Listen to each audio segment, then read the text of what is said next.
اعوذ باللہ من الشیطان الرجیم بسم اللہ الرحمن الرحیم الحمد للہ رب العالمین الرحمن الرحیم اللہم صلی علی محمد وعلی آل محمد رب اشرح لی صدری ویسر لی امری واحلل عقدۃ من لسانی یفقہوا قولی. السلام علیکم ورحمۃ اللہ وبرکاتہ. الحمدللہ ہم نے لاسٹ ٹائم آیت نمبر 111 تک ترجمہ تفسیر کیا تھا. سورہ آل عمران کی آیت نمبر 111 تک ہم نے ترجمہ تفسیر مکمل کر لیا تھا. آج ہم آیت نمبر 112 سے ترجمہ اور تفسیر شروع کریں گے انشاءاللہ. آیت نمبر 112 کا ترجمہ ہے: ان پر ہر جگہ ذلت کی مار پڑی الا یہ کہ اللہ تعالیٰ کی یا لوگوں کی پناہ میں ہوں. یہ غضب الہی کے مستحق ہو گئے اور ان پر فقیری ڈال دی گئی. یہ اس لیے کہ یہ لوگ اللہ تعالیٰ کی آیتوں سے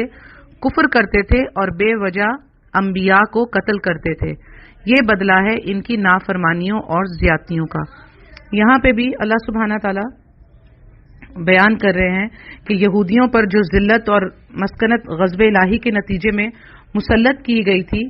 تو اس ذلت سے جو وقتی طور پر بچاؤ کی، اس وقت اللہ تعالیٰ نے یہاں پر کچھ دو صورتیں بیان کی کہ یا تو وہ اللہ کی پناہ میں آ جائیں اور اللہ ہی کی پناہ بہتر ہے، تو جس کا مطلب یہ ہے کہ وہ اسلام قبول کر لیں، یا پھر اسلامی جو مملکت میں جزیہ دے کر جو ہے وہ رہ سکتے ہیں، جزیہ دیں گے یعنی ٹیکس. دوسری صورت یہ ہے کہ لوگوں کی پناہ ان کو حاصل ہو جائے. اس بات کے بھی دو مفہوم بیان کیے گئے ہیں. ایک یہ کہ اسلامی مملکت کے بجائے عام مسلمان ان کو پناہ دیں، جیسا کہ ہر مسلمان کو یہ حق حاصل ہے. اور اسلامی مملکت جو ہوتی ہے اس کے حکمرانوں کو تائید کی گئی ہے کہ وہ ادنا سے ادنا مسلمان کی دی گئی پناہ کو بھی رد نہیں کر سکتا اور نہ کرے. اور دوسرا یہ کہ کسی بڑی غیر مسلم طاقت کی پشت پناہی ان کو حاصل ہو جائے، کیونکہ عوام جو ہے وہ عام ہے، اس میں مسلمان اور غیر مسلمان دونوں شامل ہیں. یا تو پھر کسی بڑی غیر مسلم جو ہے مملکت، اس کی وہ ہو پشت پناہی ہو جس کی وجہ سے وہ رہ سکتے ہیں اور ان سے معاہدہ ہوگا، جی ہمارے لوگ ادھر رہ رہے ہیں اور آپ ان کو جو ہے پوری سیفٹی دیں گے اور ہم اس کے ذمہ دار ہیں. یا پھر کوئی مسلمان ان کو پناہ دے دے یا وہ اللہ کی پناہ میں آ جائیں. تو یہ معاملات اللہ تعالیٰ نے یہاں پر بتا دیا اور یہ بھی کہہ دیا کہ یہ غضب الہی کے مستحق ہو گئے، ان پر فقیری ڈال دی گئی. کہ ظاہر سی بات ہے جب آپ ٹیکس دے کر رہیں گے، مسلمانوں کے ملک میں جزیہ دیں گے، اسلام قبول نہیں کریں گے، تو یہ پھر آپ کی سزا ہے کہ آپ پر جزیہ مقرر کر دیا ہے اللہ نے. کیونکہ یہ لوگ اللہ کی آیتوں کی کفر کرتے ہیں، اللہ کی آیتوں کو نہیں مانتے، جھٹلاتے ہیں، چھپاتے ہیں، انکار کرتے ہیں، کفر کرتے ہیں. اور اس کے علاوہ سب سے بڑا ان کا معاملہ کیا ہے کہ یہ بے وجہ انہوں نے انبیاء کو بھی قتل کیا. جیسے حضرت زکریا علیہ السلام کو قتل کیا، ان کے بیٹے حضرت یحییٰ علیہ السلام وہ بھی پیغمبر ہوئے، ان کو بھی قتل کیا. تو یہ بدلہ ہے ان کی نافرمانیوں اور زیادتیوں کا. تو اللہ تعالیٰ نے ان پر یہ ذلت مسلط کر دی ہے. آیت نمبر 113 ہے: یہ سارے کے سارے یکساں نہیں، بلکہ ان اہل کتاب میں ایک جماعت حق پر قائم رہنے والی بھی ہے، جو راتوں کے وقت بھی کلام اللہ کی تلاوت کرتے ہیں اور سجدے بھی کرتے ہیں. اللہ تعالیٰ نے دیکھیں یہ بات قیامت تک کے لیے ہے نا، یہ قرآن تو قیامت تک کے لیے ہے. اللہ تعالیٰ نے ہمیں یہ بھی بتا دیا ہے کہ یہ سارے کے سارے بھی برابر نہیں ہیں. جیسے کہ اس سے پچھلی آیت بھی ہم نے پڑھا کہ ان میں ایمان والے بھی ہیں لیکن اکثر فاسق ہیں. اب یہاں پر اللہ تعالیٰ نے پھر بتا دیا کہ سارے کے سارے یکساں نہیں ہیں، بلکہ ان اہل کتاب میں ایک جماعت ہے. اب جیسے پھر وہی بات آ گئی نا آٹے میں نمک کے برابر، یہ ایک جماعت ہے جو حق پر قائم بھی رہنے والی ہے اور کیا کرتی ہے کہ وہ راتوں کے وقت اللہ کی کتاب کی تلاوت بھی کرتی ہے، یعنی کہ جو کتابیں ان پر نازل کی گئیں انہی کتابوں کی تلاوت بھی کرتی ہیں اور حق کو ڈھونڈتی ہیں وہ ان کتابوں میں، ٹھیک ہے، اور وہ اللہ تعالیٰ کو سجدے بھی کرتے ہیں. تو اس کا معاملہ کیا ہوتا ہے کہ وہ ان کا جو تحقیق ہے وہ انہی لوگوں کی شروع ہوتی ہے اور ان کا اختتام اسلام کو قبول کرنے پر ہوتا ہے. یہ وہ لوگ ہیں، وہ اہل کتاب ہیں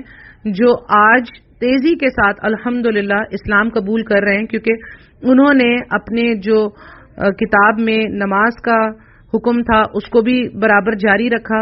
اور اس کی تلاوت بھی جاری رکھی، روزوں کو بھی جاری رکھا، زکوٰۃ کا معاملہ بھی جاری رکھا اور اللہ سے ڈرا اور تقوی کو بھی قائم رکھا، تو وہ کیا کرتے ہیں کہ اس میں سے جو برائیاں ہیں ان کتاب میں وہ ان سے متفق نہیں ہوتے اور اس کی تحقیق کرتے ہیں تو انہیں اس کے صحیح جوابات قرآن سے ملتے ہیں کہ حضرت عیسیٰ اللہ کے بیٹے نہیں بلکہ پیغمبر ہیں، جبکہ انجیل میں نعوذ باللہ یہ بکواس لکھی ہوئی ہے کہ جو کہ بدل دی گئی، اللہ کی طرف سے جو انجیل تھی وہ نہیں، جو بدل دی گئی، ان کے علماء نے تحریف کر دی کہ نعوذ باللہ حضرت بی بی مریم جو ہے وہ ان کا کسی کے ساتھ جو ہے کوئی افیئر تھا اور اس کے معاملے میں حضرت عیسیٰ پیدا ہوئے، نعوذ باللہ استغفر اللہ۔ تو ایسی بکواس اور گندی باتیں بھی موجود ہیں، تو وہ ان کو نہیں مانتے اور پھر اسی معاملے میں وہ تحقیق کرتے ہیں اور وہ جب قرآن میں آ کر پڑھتے ہیں کہ باقاعدہ قرآن میں حضرت بی بی مریم کے نام پر ایک سورت، ایک پورا چیپٹر ہے، تو وہ حیران ہو جاتے ہیں کہ مسلمانوں کی کتاب میں بی بی مریم کو اتنا پاکیزہ قرار دیا گیا ہے اور ان کے نام پر قرآن میں ایک باقاعدہ پورا چیپٹر ہے اور انہیں اس وقت کی ساری عورتوں میں ان کو فضیلت بخشی ہے نا، ہم پیچھے پڑھ کر آئے ہیں کہ ان کو ان عورتوں میں اللہ تعالیٰ نے فضیلت بخشی تھی اس زمانے کی تمام عورتوں پر، تو وہ پھر حیران ہو جاتے ہیں۔ تو یہ انہی لوگوں کا ذکر یہاں ان اہل کتاب کا ذکر ہو رہا ہے جو ان کی بھی ایک جماعت جو حق پر قائم رہتی ہے، وہ تحقیق کرتی ہے اور راتوں کو اللہ کا کلام بھی پڑھتی ہے، سجدے بھی کرتی ہے، تو اس کا کیا معاملہ ہوتا ہے کہ وہ پھر ان کا جو تحقیق ہے وہ آ کر قرآن پہ ختم ہوتی ہے اور پھر وہ دین اسلام میں داخل ہو جاتے ہیں۔ آیت نمبر 114 ہے، یہ اللہ تعالیٰ پر اور قیامت کے دن پر ایمان بھی رکھتے ہیں، بھلائیوں کا حکم بھی کرتے ہیں، برائیوں سے روکتے ہیں اور بھلائیوں کے کاموں میں جلدی کرتے ہیں، یہ نیک بخت لوگوں میں سے ہیں۔ اب دیکھیں ان کی ساری جو ہے وہ خصوصیات بھی اللہ تعالیٰ نے بیان کر دی کہ کیا کرتے ہیں، اللہ تعالیٰ پر تو ایمان رکھتے ہیں، قیامت کے دن پر بھی ایمان رکھتے ہیں، لیکن ساتھ میں کیا کرتے ہیں، امر بالمعروف اور نہی عن المنکر۔ یہ دیکھ لیں آپ، نہی عن المنکر اور امر بالمعروف کا کس قدر تذکرہ ہوتا چلا جا رہا ہے اس وقت۔ ہم یہ تیسری دفعہ بھی یہاں پر سورہ آل عمران میں پڑھ رہے ہیں، تیسری جگہ آ کر ہم نے تیسری یا چوتھی جگہ ہم پڑھ رہے ہیں امر بالمعروف اور نہی عن المنکر کا، کہ وہ یہ کام کرتے ہیں۔ تو ظاہری سی بات ہے ان کے دین میں جو ان کو برائیاں نظر آتی تھی تو وہ ان برائیوں سے خود بھی رکتے تھے اور لوگوں کو بھی روکتے تھے، اور جو بھلائیاں ہوتی تھی اس میں جلدی کرتے تھے۔ تو اللہ تعالیٰ نے کہا یہی نیک لوگ ہیں۔ اسی طرح ہمیں بھی کہا کہ تم بہترین امت ہو، تم نے بھی یہی کام کرنا ہے، ٹھیک ہے نا، ہم یہ کام کریں گے تبھی یہ والے لوگ جو ہے وہ دین اسلام کی طرف اٹریکٹ ہوں گے، ٹھیک ہے نا۔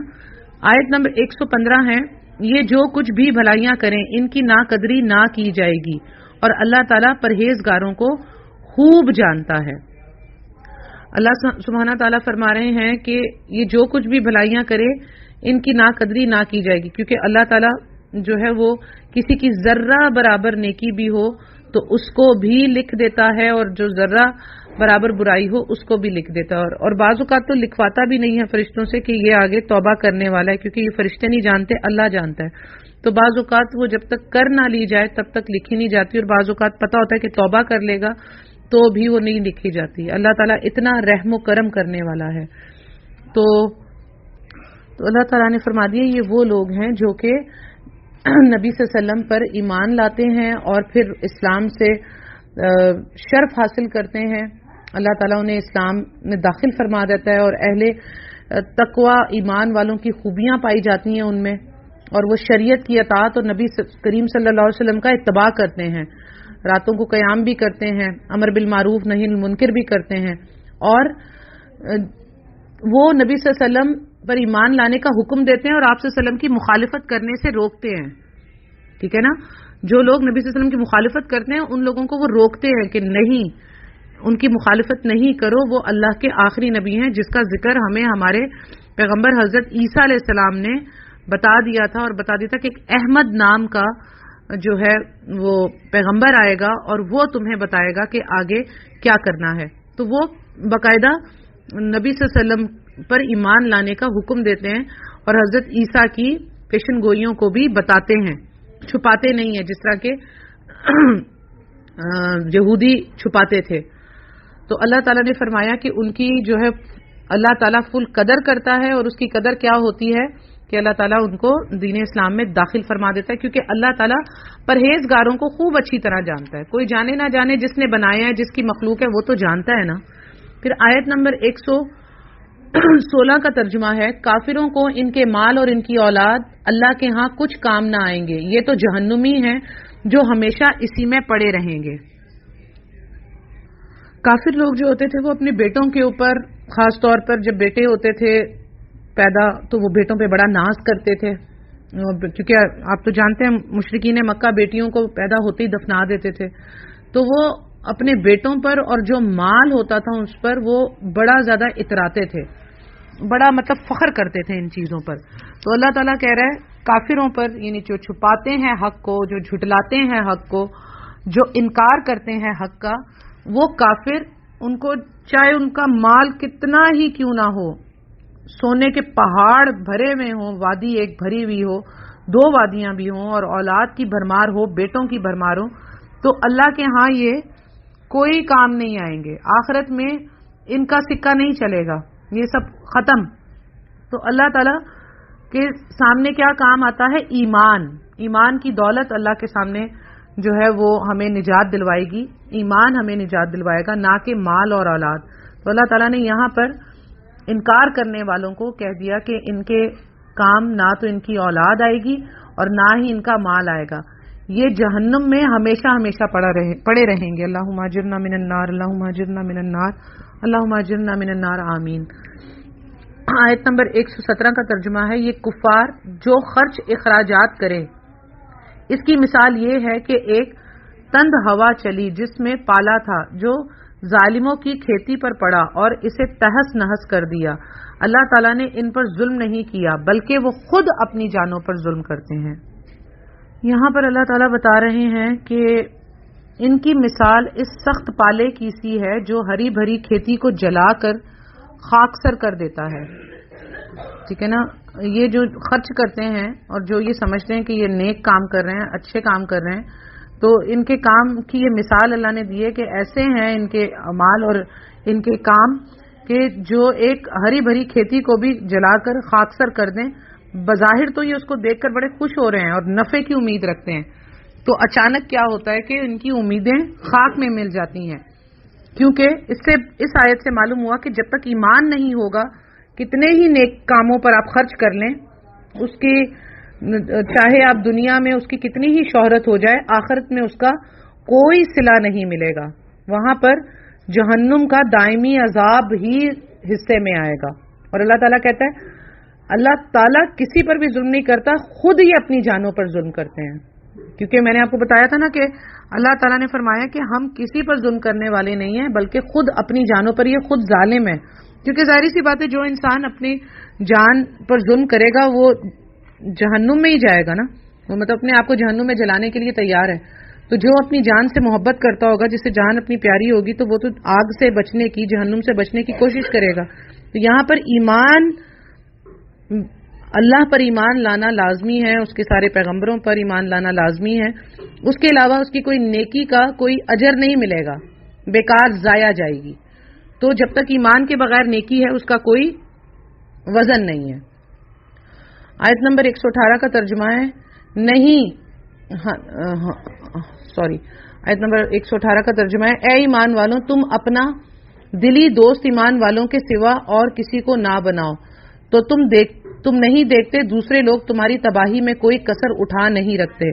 وہ تو چاہتے ہیں کہ تم دکھ میں پڑو. ان کی عداوت تو خود ان کی زبان سے بھی ظاہر ہو چکی ہے، اور جو ان کے سینوں میں پوشیدہ ہے وہ بہت زیادہ ہے. ہم نے تمہارے لیے آیتیں بیان کر دی. اچھا، یہ بات ہم پیچھے بھی پڑھ کے آ چکے ہیں کہ جو غیر مسلم ہیں، خاص طور پہ یہود و نصارہ، انہیں اپنا دوست نہ بناؤ، اپنا رازدار نہ بناؤ، کیونکہ دلی دوست اس کو کہا جاتا ہے جس کو رازدار بھی بنایا جاتا ہے. اور کافر اور مشرک مسلمانوں کے بارے میں جو جذبات رکھتے تھے، ان میں سے جن کا وہ اظہار کرتے تھے اور جنہیں اپنے سینوں میں چھپا کے رکھتے تھے، تو اللہ تعالیٰ ان سب کی نشاندہی قرآن کی آیتوں کے ذریعے سے نبی صلی اللہ علیہ وسلم کو بتا دیتے تھے. تو ایک اسلامی مملکت میں غیر مسلموں کو کلیدی مناصب پر فائز کرنا جائز نہیں ہے۔ حضرت ابو موسیٰ اشعری رضی اللہ تعالی عنہ نے ایک غیر مسلم کو کاتب سیکرٹری رکھ لیا تھا، تو حضرت عمر رضی اللہ تعالی عنہ کے علم میں یہ بات آئی تو آپ نے انہیں سختی سے ڈانٹا اور فرمایا کہ تم انہیں اپنے قریب نہ کرو جبکہ اللہ نے انہیں دور کر دیا ہے، ان کو عزت نہ بخشو جبکہ اللہ نے انہیں ذلیل کر دیا ہے، اور انہیں امین بھی مت بناؤ جبکہ اللہ نے انہیں خائن قرار دیا ہے کہ یہ امانت دار نہیں ہے۔ تو حضرت عمر رضی اللہ تعالی عنہ نے اسی آیت سے استدلال کرتے ہوئے یہ ارشاد فرمایا تھا۔ تو آج بدقسمتی سے آج کے اسلامی ممالک میں بھی قرآن کریم کے اس نہایت اہم حکم کو اہمیت نہیں دی جا رہی ہوتی، اور اس کے برعکس جو ہے وہ غیر مسلم بڑے بڑے اہم عہدوں اور کلیدی مناصب پر فائز ہوتے ہیں جن کے نقصانات بہت واضح ہیں۔ اگر اسلامی ممالک اپنی داخلی اور خارجی دونوں پالیسیوں میں اس حکم کی رعایت کریں تو یقیناً بہت سے مفاسد اور نقصانات سے محفوظ رہ سکتے ہیں، کیونکہ اللہ تعالیٰ فرما رہا ہے کہ ہم نے تمہارے لیے یہ آیتیں بیان کر دی ہیں، کھول کھول کے تمہیں بتا دی ہیں، اور ان کے سینوں میں جو پوشیدہ ہے وہ تمہاری سوچ سے بہت زیادہ ہے۔ تو ہم جو ہے وہ ان کو ان چیزوں کے اوپر فائز کرتے ہیں۔ ابھی میں خبروں میں دیکھ رہی تھی کہ جو وہ ہمارے سمندر میں کہیں گیس یا پتہ نہیں تیل جو ہے وہ مل رہا ہے، پتہ چلا ہے، تو وہاں پر جو ہے امریکن کمپنی کو بلا کر اور وہ جو ہے وہ اس کو نکالے گی۔ تو میں نے کہا کہ یہ چیز نہیں ہونی چاہیے کہ اپنے آپ دشمنوں کو بلا کے اور آپ اس میں وہ آپ کو کوئی فائدہ نکال کر دے گا، وہ تو اور اس کا بیڑا غرق کر دے گا۔ تو مجھے اس وقت یہی یاد آیا کہ یہ چیز نہیں کرنی چاہیے، کیونکہ قرآن میں یہ بتایا ہوا ہے کہ اپنے خاص طور پہ جو راز ہے نا وہ آپ مت دیں، انہیں رازدار نہ بنائیں۔ آیت نمبر 119 کا ترجمہ ہے، اگر عقل مند ہو تو غور کرو، ہاں تم تو انہیں چاہتے ہو اور وہ تم سے محبت نہیں رکھتے، تم پوری کتاب کو مانتے ہو، وہ نہیں مانتے، پھر محبت کیسی؟ یہ تمہارے سامنے تو اپنے ایمان کا اقرار کرتے ہیں لیکن تنہائی میں مارے غصے کے انگلیاں چباتے ہیں۔ کہہ دو کہ اپنے غصے میں مر ہی جاؤ، اللہ تعالیٰ دلوں کے راز کو بخوبی جانتا ہے۔ جی یہاں اللہ تعالیٰ بتا رہے ہیں اگر تم عقل مند ہو، یعنی کہ اگر تم سمجھدار ہو، عقل مند ہو، تو غور کرو کہ تم تو انہیں چاہتے ہو، کیونکہ ظاہری سی بات ہے جو ایمان والا ہوتا تھا اس کے دل میں کسی قسم کا کوئی بغض نہیں ہوتا تھا، کوئی منافقت نہیں ہوتی تھی،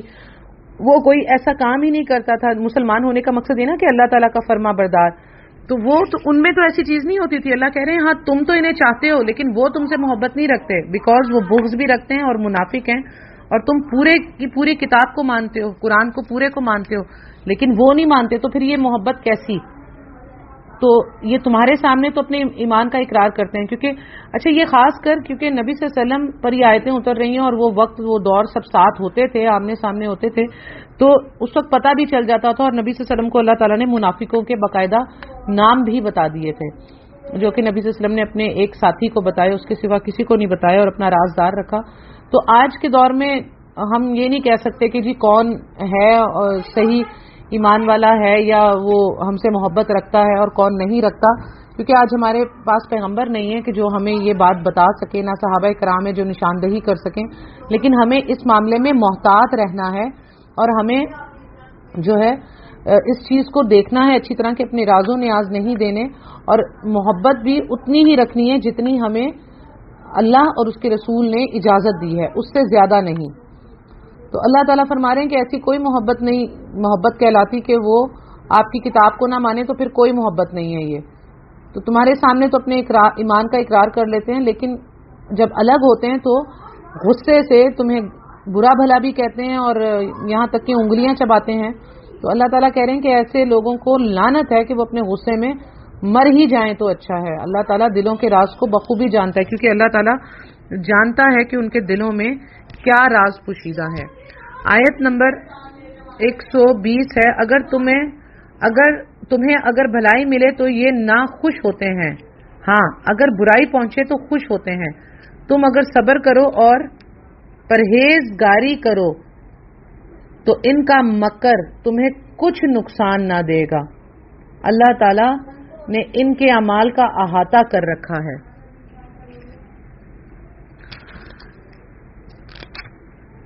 نبی صلی اللہ علیہ وسلم کو فرمایا جا رہا ہے یہاں کہ یہ جو منافقین ہے اس کی شدت اور جو عداوت ہے اس کا یہاں پر ذکر ہو رہا ہے. اللہ تعالیٰ کہہ رہے ہیں کہ جب آپ کو کوئی بھلائی ملتی ہے، یعنی اللہ تعالیٰ کی طرف سے جب آپ پر کوئی بہترین آیت نازل ہوتی ہے اور آپ کو کوئی خوشخبری سنائی جاتی ہے، کوئی پیشن گوئی اچھی کی جاتی ہے کہ آپ آگے جو ہے وہ فتح حاصل کریں گے اور ایسی کوئی بات، تو ان کو بڑا ہی دکھ ہوتا ہے. اور جب نبی صلی اللہ علیہ وسلم پر کوئی اللہ تعالیٰ کوئی آزمائش ڈالتے تھے کہ جیسے جنگ احد کا معاملہ ہوا کہ جیتی ہوئی جنگ ہار گئے تھے، اور کیونکہ نبی صلی اللہ علیہ وسلم کے حکم کی کچھ ساتھیوں نے جو پرواہ کیے بغیر تیر اندازی جو ہے وہ اس پہاڑ کے پاس سے ہٹ گئے اور پھر جیتی ہوئی جنگ کو ہار گئے، تو اس وقت پھر یہ باقیوں کو بڑی خوشی پہنچی جو یہودی تھے کہ جی مشرکین مکہ جو ہے انہوں نے جا کے جنگ بدر کا بدلہ لے لیا. تو وہ اس وقت بھی بڑا خوش ہوتے تھے، ایسے کہ جب نبی صلی اللہ علیہ وسلم کو کوئی نقصان پہنچتا تھا، کوئی برائی پہنچتی تھی تو وہ خوش ہوتے تھے. اور برائی تو نبی صلی اللہ علیہ وسلم کو کبھی کہیں پہنچی ہی نہیں، وہ تو اللہ کی ایک آزمائش ہوتی تھی اپنے پیغمبر پر بھی کہ وہ اور مضبوط ہو جائیں، اور مسلمانوں پر بھی کہ وہ اور مضبوط ہو جائیں اور پھر آگے جو ہے وہ ڈٹ کر مقابلہ کریں. اور ان کی غلطیاں بتانی ان کو مقصود ہوتی تھی کہ جب آپ اپنے رسول کا کہا نہیں مانیں گے تو آپ جو ہے کامیابی حاصل نہیں کر سکتے. تو نبی صلی اللہ علیہ وسلم کو جہاں آزمائش ہوتی تھی تو یہ بڑے خوش ہو جاتے تھے. تو نبی صلی اللہ علیہ وسلم کو اللہ تعالیٰ نے فرمایا کہ تم صبر کرو اور پرہیز کرو، پرہیزگاری کرو، تو ان کا مکر تمہیں کچھ نقصان نہ دے گا. یعنی کہ نبی صلی اللہ علیہ وسلم کو یہ فرمایا کہ خوشحالی میسر آئے تو اللہ تعالیٰ کا شکر ادا کریں، اور جب کوئی تکلیف آئے تو آپ صبر کریں. تو اس طرح سے کیا اللہ تعالیٰ کی طرف سے آپ کو اور آپ کے ساتھیوں کو نصرت ملتی رہے گی اور مسلمانوں کی تعداد میں اور قوت میں بھی اضافہ ہوگا. تو منافقین کو بڑا برا لگتا تھا کہ جب مسلمانوں کی تعداد میں اور قوت میں اضافہ ہوتا تھا، اور اگر مسلمانوں کو کبھی قحط سالی کا یا تنگ دستی میں پڑ جاتے تھے تو بڑا اس وقت جو ہے یا کسی دشمن کے ساتھ کوئی معاملہ ہو جاتا تھا اور وہ مسلمانوں پر غالب آ جاتے تھے، جیسے کہ میں نے ابھی آپ کو بتایا جنگ احد میں ہوا، تو یہ یہودی خاص طور پہ بڑا خوش ہوتے تھے. تو یہاں مقصد اس آیت کا بتانے کا یہ کہ جن لوگوں کا یہ حال ہو، کیا وہ اس لائق ہو سکتے ہیں کہ مسلمان ان سے محبت کی پینگیں بڑھائیں اور انہیں اپنا رازدار اور دوست بنائیں. اسی لیے اللہ تعالیٰ نے یہود و نصارہ سے بھی دوستی کو اس طرح رکھنے سے منع کیا ہے کہ انہیں اپنے راز و نیاز نہ دیے جائیں. دوستی رکھنے سے منع نہیں کیا، لیکن اس طرح کی دوستی جس میں راز و نیاز آپ کے جائیں اس سے اللہ تعالیٰ نے بھی منع فرمایا ہے. تو اللہ تعالیٰ نے یہاں فرمایا کہ میں نے ان کے اعمال کا احاطہ کر رکھا ہے، یعنی کہ ان کے مکر و فریب سے بچنے کا طریقہ اور علاج یہ ہے کہ منافقین اور دیگر جو دشمن اسلام تھے اور جو سازشیں کرتے تھے، تو ان کے لیے، ان سے بچنے کے لیے اللہ تعالیٰ نے نبی صلی اللہ علیہ وسلم کو کہا کہ آپ صبر اور تقوی کا ساتھ لیں. صبر اور تقوی سے جو ہے وہ آپ کو ہمیشہ کامیابی نصیب ہوگی. اور صبر اور تقوی کے فقدان نے غیر مسلموں کی سازشوں کو کامیاب بنا رکھا تھا، کیونکہ جب مسلمان صبر نہیں کرتے تھے اور تقوی اختیار نہیں کرتے تھے تو ظاہری سی بات ہے جیسے جیتی ہوئی جنگ احد بھی ہار گئے. تو اس چیز میں اللہ تعالیٰ نے کہا کہ میں نے ان کے اعمال کا احاطہ کیا ہوا ہے، تو آپ اس چیز سے بے فکر رہیں. اچھا، لوگ سمجھتے ہیں کہ کافروں کی یہ کامیابی مادی اسباب اور وسائل کی فراوانی اور سائنس اور ٹیکنالوجی میں ان کی ترقی کا نتیجہ ہے، حالانکہ واقعہ یہ ہے کہ مسلمانوں کی پستی اور زوال کا اصل سبب بھی یہی ہے کہ وہ اپنے دین پر استقامت اور صبر نہیں کرتے، اسی سے محروم اور تقوی سے خالی ہو گئے ہیں، جو مسلمان کی کامیابی کی اصل راز تھا. جب وہ اسی کو چھوڑ دیں گے تو ظاہری سی بات ہے کہ وہ پھر اسی طرح سے جو آج ہمارا معاملہ ہے تمام لوگوں کا کہ ہم نے قرآن کو پس سے پش ڈال دیا، پرہیزگاری کو چھوڑ دیا، صبر کا دامن چھوڑ دیا، شکر کا دامن چھوڑ دیا، تو یہ معاملہ ہے. تو اللہ تعالیٰ نے اسی لیے نبی صلی اللہ علیہ وسلم کو یہاں پر فرمایا کہ آپ پرہیزگاری کریں تو ان کا مکر آپ کو نقصان نہیں دے گا. پرہیزگاری بچ بچ کر چلنا، اللہ کا خوف، اللہ کا ڈر، ان دونوں کو ساتھ لے کر بچ بچ کے نکلنا ہے، اسی کو پرہیزگاری کہتے ہیں. اللہ تعالیٰ نے کہا ہے ان کے اعمال کا اللہ تعالیٰ نے احاطہ کر رکھا ہے، آپ فکر نہ کریں. نبی صلی اللہ علیہ وسلم کو یہاں پر اللہ تعالیٰ نے جو ہے وہ ایک حوصلہ دیا ہے کہ آپ فکر نہ کریں. الحمدللہ ہم نے آج آیت نمبر 120 تک کا ترجمہ اور تفسیر کیا ہے. سورہ آل عمران کی آیت نمبر 120 کا ترجمہ اور تفسیر کیا ہے. الحمدللہ اللہ تعالیٰ سے دعا ہے کہ جو کچھ ہم نے پڑھا اللہ سبحانہ تعالیٰ اس پر ہمیں عمل کرنے کی اور اس کو آگے دوسرے لوگوں تک پہنچانے کی توفیق عطا فرمائے. آمین ثم آمین. اور اللہ سبحانہ تعالیٰ اسے ہمارے توشہ آخرت میں کامیابی کا سبب بنا دیں. آمین ثم آمین یا رب العالمین.